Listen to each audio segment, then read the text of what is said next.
Bon, bah c'est parti pour ftprint combo n. Voilà, donc on y va. Alors bah j'ai déjà fait le programme. Là ici en fin de compte j'ai fait en fin de compte j'ai déjà compilé tout ça. Bon j'ai fait ma petite tambouille de mon côté, hein. Donc là en fin de compte j'ai déjà fait le programme et voilà ce que ça m'affiche quand en fin de compte je veux faire un tableau de 3. Donc on commence bien par 0, 1, 2. Donc ici en fin de compte si j'aurais fait si je l'aurais fait avec 2, ça aurait fait 0, 1. Mais bon, on va voir ça tout de suite avec le programme, ça sera un petit peu plus explicite. Donc on y va. Alors, voilà comment c'est. Alors, vous occupez pas de mes tabulations, tout ça. Là, pour l'instant, je suis en préparation de la piscine. Donc là, j'ai pas la configuration de la piscine. D'ailleurs, je me suis même pas encore hâté à faire une configuration pour Vim. Donc on s'en occupe pas pour l'instant. Donc voilà. Alors, on y va, on passe à ftprint combo qui est combo n, hein, qui est un exo hyper mental. Voilà, faut être mental, hein.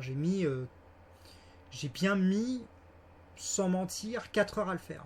Voilà, parce que je faisais des petites tambouilles de mon côté, des petits trucs, et on va dire que ça marchait et qu'arrivait à un moment, bah ça plantait. Voilà, je sais pas pourquoi d'ailleurs, j'ai peut-être fait un problème et tout, mais bon, c'était un programme quand même qui était assez lourd. Voilà. Là, je l'ai un petit peu réduit parce que j'ai repris ma logique et je l'ai un petit peu réduit. Et je trouve ça un petit peu plus simple à comprendre que ce que j'avais fait dès le départ. Voilà. Donc, dans un premier temps, voilà, on va passer au programme. Donc, dans un premier temps, j'ai fait le fameux ftputchar. D'ailleurs, il faudrait qu'on m'explique un petit peu pourquoi on n'utilise pas le printf directement avec stdlib et stdio. Mais bon, ça voilà, c'est la fameuse piscine de 42. Donc voilà. Donc ça, vous l'avez déjà vu, hein, c'est dans les exos précédents que vous avez dû faire. Et d'ailleurs, je sais pas du tout. Je vais peut-être montrer dans les prochaines vidéos comment j'ai fait pour les exos, les anciens exos. Ça pourra peut-être aider certaines personnes. Donc, on passe, pour l'instant la fonction d'affichage on s'en occupe pas. On va passer directement au print combo n qui est assez particulier à comprendre. Mais vous allez voir, une fois que vous avez compris la logique, normalement ça devrait aller. Ça passe tout seul. Ça passe crème. Comment dire ? Ça passe crème. Donc, alors, ici en fin de compte, j'ai fait un if si 0 est inférieur à n et que n est inférieur à 10. Pourquoi j'ai fait ça ? Parce que si on regarde bien, dans notre petite fiche qu'on nous a donnée, voilà, c'est les sujets. Donc, d'ailleurs, vous pouvez récupérer les sujets sur internet, hein, c'est toujours intéressant de regarder les sujets avant de faire la piscine. C'est pas une fatalité, on va dire, c'est plutôt cool. Voilà. Donc, ici, en fin de compte, si on regarde bien, on nous stipule bien que 0 est inférieur à n et que n est inférieur à 10. Donc, j'ai fait exactement ce qu'on me demande. Voilà. Il n'y a rien de compliqué pour l'instant. Et derrière, j'ai affiché un petit message d'erreur avec un return normal. Vu qu'en fin de compte, on est dans un void, on ne peut pas faire un return de 0 ou un return de 1 hein, pour donner une erreur. Donc, du coup, on fait juste un return basique avec ici bah, l'erreur. Bon, j'ai mis erreur de nombre. Ouais, j'ai pas, voilà, je suis pas inspiré, donc du coup, voilà, j'ai fait ça. Bref. Après, on rentre dans notre fameux if, et c'est là que tout commence, en fait, que tout notre programme est fait. Donc, j'ai créé, en fin de compte, un tableau de char qui s'appelle mintab, et un autre tableau de char qui s'appelle maxtab. Bah, pas maxchar, maxtab, mintab et maxtab, voilà.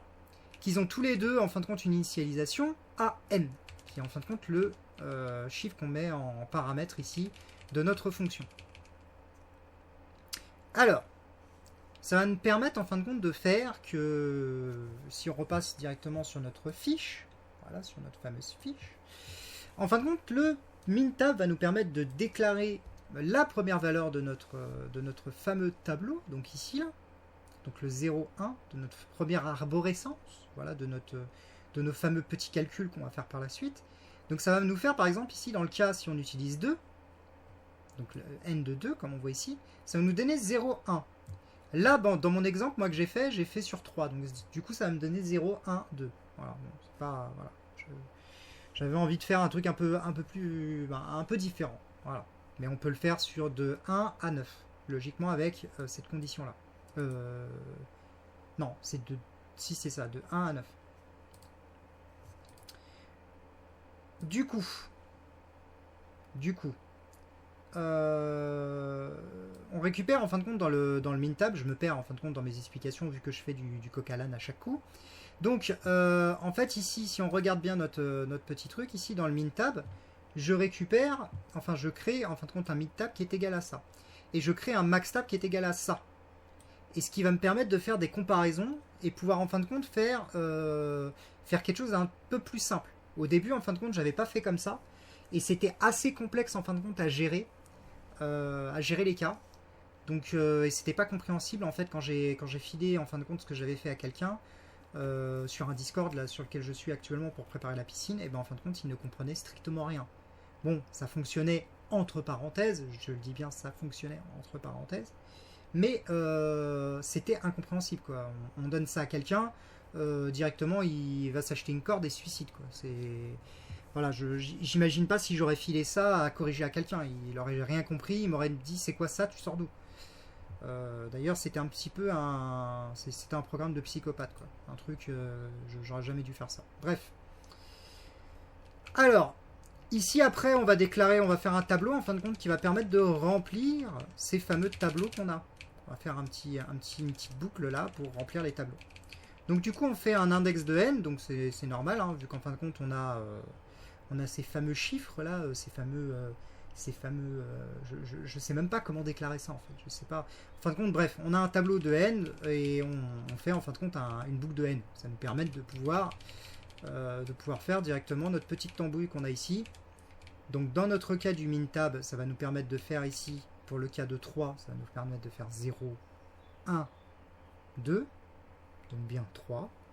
Et ici, ça va nous faire pareil. Donc ici, c'est maxtab de index, donc est égal à... Donc c'est 10 moins n, ce qui va nous permettre de trouver, en fin de compte, une valeur. Voilà. D'ailleurs, pourquoi... Oui, ça j'ai oublié de l'expliquer, parce que c'est vrai que je parle beaucoup, mais j'ai oublié d'expliquer pourquoi j'ai fait, en fin de compte, ici 0. En fait, on peut utiliser la table d'ASCII pour pouvoir gérer un nombre. Je ne sais pas comment expliquer ça. Ça sera un petit peu plus simple si je vous montre. Directement avec la table des ASCII. Donc, voilà la table des ASCII. Waouh, c'est joli. C'est un peu... voilà, c'est pas très compréhensible, mais je vais vous expliquer, vous allez voir, après c'est hyper simple. Donc, si on regarde par exemple, c'est au niveau des décimales qu'il faut regarder ici, les hexas et les octales, on s'en fout un petit peu. Les octets. Donc on s'en fout un petit peu. Donc on y va. On y va ici. Bam.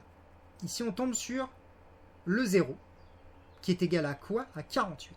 Donc on peut dire que en C ou même en règle générale, ici j'aurais pu en fait remplacer 0 par 48.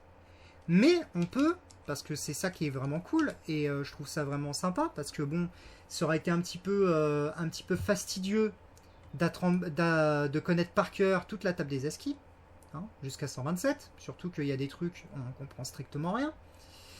Et bah du coup, on sait, et bah, il y a possibilité de faire comme ça, et ça va nous permettre de rajouter l'index à 48. Du coup, si on regarde bien notre table des ASCII, si on fait par exemple ici on est à 48, voilà, on est à 48 et on a envie de rajouter 1 à 48, on est à 49 et ça nous affiche quoi? Bah oh, comme par magie 1, voilà, parce qu'on est à 49, du coup hop, ça nous affiche 1 et ainsi de suite jusqu'à 9. Voilà, c'est pas plus compliqué que ça. Voilà, donc ici en fait ma petite tambouille, c'est en fin de compte je fais exactement comme dans l'exo, comme ce qu'on nous explique sur l'exo. Je vais en fin de compte récupérer les valeurs ici. Voilà, donc c'est pas très compliqué à récupérer, hein. C'est même très très simple. Si par exemple on a l'index 0 et qu'on est à 0, et ben obligatoirement si on fait un 10 de moins n, et ben du coup on sera obligatoirement à 8. Et ici on sera à 1. C'est logique. Voilà. C'est logique. Là pour le cas de 2, hein, bien sûr, pour le cas de 2. Par contre, si c'est le cas de 3, ça sera différent, etc. Mais ça sera toujours, ce code sera toujours valide. Hein. Donc en gros, là ici, n, même si je mets 3 ou 2 ou n'importe quoi, ça sera toujours valide. Hein. Je pense que l'algorithme, le petit algo là, que vous voyez là, je pense que vous comprenez un petit peu. Hein. Je ne sais même pas si ça on peut appeler ça un algo, j'appelle pas ça plutôt un calcul basique. Hein. Je pense que ça, vous arrivez à le comprendre. Donc après, je fais un plus index. J'aurais pu faire un index plus, mais bon, c'est pas grave. Et voilà. Et du coup, en fin de compte, ça me permet d'initialiser mes tableaux. Pas mon tableau, mais mes tableaux. Donc après, je fais le premier affichage de ce fameux tableau. Ce qui va nous permettre, par exemple, dans le cas de 3, de afficher 0, 1, 2. Bon, vous avez compris, avec le virgule espace. Bon. Donc là, après, pour le second affichage, ça va afficher tout le reste. Tout le reste du programme va être affiché là-dedans. Voilà. J'ai décidé de faire comme ça. C'est beaucoup plus simple. Il y en a qui ont fait une fonction, qu'ils appellent une fonction, qui rappellent une fonction. Moi, j'ai fait un truc un peu plus simple. Voilà. C'est un peu plus compréhensible d'ailleurs, vous allez voir. Donc, tant que min-tab de 0 est différent de max-tab de 0, et ben en fin de compte, je fais une boucle while, ce qui va nous permettre de faire une boucle là pour l'instant. Enfin une boucle, tant qu'en fin de compte la valeur de 0, là, de max 0, de min-tab 0 ici est égale, pour le cas ici dans l'exo, dans la fiche d'exo, à 8. Donc tant que 0 n'est pas égal à 8, et ben du coup on va boucler. C'est pas plus compliqué que ça, hein, c'est même très simple à comprendre. Ouais, j'ai bossé beaucoup sur le projet, donc du coup je suis un peu fatigué. Donc du coup, on va récupérer l'index est égal à n-1. Pourquoi en fin de compte je fais l'index comme ça? C'est très simple les amis. Dans un tableau, voilà, pour ceux qui ne le savent pas, bien sûr, je pense que... Après je sais pas, les cours de la piscine je les ai pas. À ce qui paraît il y a des cours vidéo, mais j'ai pas les cours vidéo. Du coup je vais quand même expliquer ici comment ça marche un tableau. Par exemple, si vous déclarez un tableau qui est égal à 3, vous n'allez pas, en fin de compte, votre tableau, il ne va pas commencer à l'index 1, en fait. Il va commencer par l'index 0. Du coup, si on réfléchit bien, on va être à 0, 1, 2. 0, 1, 2. Donc du coup, ça sert strictement à rien d'aller chercher dans un index ce qu'on appelle un overflow, ce qui va se chercher dans un truc, en fait, qui n'existe pas. Voilà, vous allez chercher une adresse qui n'existe pas. Parce que oui, un tableau, les amis, pour ceux qui ont commencé à faire les pointeurs, un tableau est un pointeur. Voilà, faut le savoir. Hein, c'est un pointeur particulier, mais c'est un pointeur. Voilà. Donc, bref, je passe du coq à l'âne, j'explique les pointeurs alors qu'on est juste au print combo n. Oui, je suis à fond dans le C depuis 2 mois. Du coup, j'ai commencé à manger du C. Voilà, je le mange, je le hume, je le vis. Voilà, je vis le code. Donc, ici, après, on va faire une boucle while. Voilà. Tant que min-tab est égal, la min-tab de l'index courant est égal à max-tab de l'index courant, alors, en fin de compte, on va changer, en fin de compte, l'index. Pourquoi on fait ça? Ça va nous permettre de switcher de case. Parce qu'en fin de compte, un tableau, c'est ça le principe d'un tableau. C'est quand même un peu plus simple d'utiliser un tableau que d'utiliser directement des chiffres comme ça. Donc du coup, on peut switcher dans notre tableau et faire un truc assez particulier. On peut switcher, revenir, etc. C'est beaucoup plus simple à gérer. Hein, donc voilà. Et après ici, je fais... Parce que bon, on va sortir quand même de cette fameuse boucle, hein, quand même. Et ici, après, on va faire un base égal à plus de min-tab index. Donc en fin de compte, je vais incrémenter ma valeur dans ma table courante. Comprendre? C'est pas plus compliqué que ça. Franchement, l'exo est facile. L'exo est hyper facile, sauf qu'il faut quand même prendre un petit peu de logique. En fait, une logique minimum, un minimum de logique, en fin de compte, pour comprendre ça. Et après, ici, en fin de compte, je refais une boucle while qui va, en fin de compte, vérifier l'index tant que l'index est inférieur à n. Donc ça, c'est simple, hein, c'est simple à comprendre. Hein. Ça va nous permettre de faire notre petite tambouille sur la chaîne complète. Voilà, c'est pas plus compliqué que ça. Et ici, en fin de compte, je fais une min-tab de plus index. Donc, en fin de compte, ça va switcher ainsi de suite d'index à chaque coup. Donc, c'est beaucoup plus simple que de faire un truc un peu plus compliqué avec... 3 ou 4 déclarations, quoi. Voilà, donc c'est un truc un peu plus concentré. Là, vous voyez, c'est concentré, là. Mais on aurait pu le faire différemment, bien sûr. Donc, voilà. Et après, en fin de compte, je fais mon affichage. Voilà, mon affichage avec min-tab et max-tab de n. Voilà, le n, c'est la valeur qu'on a récupérée. En fait, c'est le paramètre qu'en fin de compte qui est dans la fonction ftprintCombo. Ici, on récupère, comme je vous ai dit, le tableau, le max-tab, le tableau max-tab et le tableau min-tab. Comme ça, on va pouvoir faire notre petite comparaison à l'intérieur de notre affichage et pouvoir, oui ou non, ne pas afficher les fameux virgule espace. Voilà. Donc, on va passer directement au ft affichage combo n. Voilà. Alors, on y est. On a la petite tambouille. Alors, ici, en fait, dans les paramètres, je l'ai fait comme ça en mode pointeur, mais j'aurais pu, bien entendu, j'aurais pu le mettre comme ça. Rien ne vous empêche de le faire comme ça, mais moi, je préfère le mettre en mode pointeur. J'ai un peu plus l'habitude maintenant, donc du coup, voilà. C'est le skill qui parle. Voilà, c'est le skill qui parle. Ça se trouve, je vais me planter à la piscine, ça sera le karma. Voilà, je dis franchement. Mais bon, voilà, c'est comme ça. Alors, int de a est égal à 0. Donc voilà, int de a est égal à 0. Bon, là, pour l'instant, il n'y a rien de très complexe, parce qu'en fin de compte, là, je déclare une petite variable pour pouvoir gérer mes tableaux. Voilà. Donc là, tant que mintab de 0 est strictement égal à maxtab de 0, alors ici, on peut afficher ça. Pourquoi j'ai fait ça? Du coup, ça nous permet d'afficher le dernier, comme on voit sur le slide, sur le fameux slide, ici. Voilà. Ça va nous permettre d'afficher ça. Voilà. Donc, il n'y a rien de particulier. D'ailleurs, je ne suis pas obligé, en fin de compte, je viens de remarquer que je ne suis pas obligé de faire le ft putchar ici à la fin. Donc ça, on peut le retirer. Ce n'est pas obligatoire. Voilà. Ce n'est pas obligatoire. C'est même pas dans l'exo. Donc du coup, voilà. Voilà, pour l'instant, c'est bon. Après, ici, c'est compréhensible, hein, ce que je fais, c'est pas non plus hyper transcendant, comme vous voyez, c'est pas un truc hyper dur pour l'instant.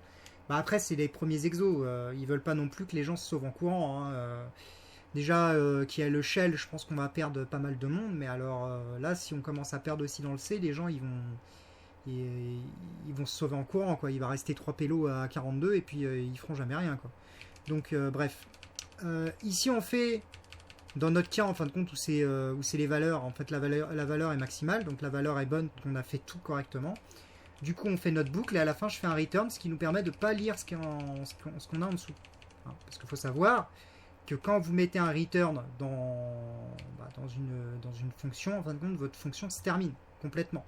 Là, je fais un return de rien du tout, parce qu'en fin de compte, ma fonction retourne un void.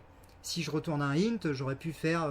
par exemple, un retour d'une valeur en int 112, 1, 2, 3, et gérer mes cas d'erreur et dire par exemple cette erreur-là c'est égal à une erreur d'indentation, cette erreur-là c'était une erreur de je sais pas quoi, ainsi de suite. Vous voyez, c'est particulier. On peut faire ça, mais bon là c'est plutôt simple, donc du coup on n'a pas envie de se prendre la tête. Bref, je passe du tout genre du coq à l'âne. Je suis totalement abasourdi par le C en fait. Je vis pour le code, quoi. C'est un truc de fou. Du coup, ici, vu qu'en fin de compte, on va prendre le cas où, en fin de compte, on n'a pas terminé notre programme. Du coup, ici, je fais mon affichage normal. Donc voilà, et ici, j'affiche en fin de compte mon ft putchar avec le fameux virgule, j'allais dire point virgule, avec l'espace. Voilà. Donc l'affichage, la fonction d'affichage est très simple et ça nous permet de faire quelque chose d'assez quali. Voilà, je le dis franchement, je suis content de mon code. Après, c'est pas non plus un code, je pense que le code est quand même assez optimisé. J'aurais pu faire un peu mieux parce que bon, il y a des trucs, voilà, c'est pas très très compréhensible ici. Au lieu de faire un plus index, j'aurais pu faire ici plus index, ça me permet en fin de compte de gagner une ligne. Bon, voilà, on va pas chipoter, hein, les amis, mais je trouve que c'est assez quali. Voilà, c'est assez quali. Donc voilà. Donc on va faire le petit test. Bah, d'ailleurs, on l'a déjà fait, je crois. Je crois qu'on a déjà fait. Je parle de trop et du coup, j'oublie tout. Donc du coup, voilà. Ça nous fait ça. Par contre, je peux par exemple faire un petit truc. On peut tester par exemple avec une autre valeur. Voilà, on peut tester avec une autre valeur. Ici, par exemple, je vais mettre 5. Voilà, je vais mettre 5 par exemple. On va sauvegarder. Et on va compiler. Bon, je vais compiler, hein, donc GCC. Ici, on fait un table. Ah oui, c'est vrai qu'on peut pas parce que c'est vrai que j'ai déjà compilé. Donc, on va faire un FT comme ça. Voilà, print C -O. Et on va faire notre fameux main. Voilà. Et du coup, là, on va regarder notre programme. Donc, du coup, comme on peut voir, voilà à quoi ressemble notre programme. D'ailleurs, pour les gens qui se demandent, hein, ça c'est un shell custom, hein, c'est un truc que j'ai fait moi, donc du coup vous occupez pas si vous êtes sur Ubuntu et que ça ressemble pas du tout à ça, hein, c'est normal, voilà, c'est tout à fait normal.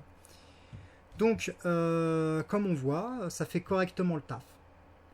Voilà, on a fait quelque chose de quali, les amis, on a fait un truc de quali dans cette vidéo. Bon, voilà.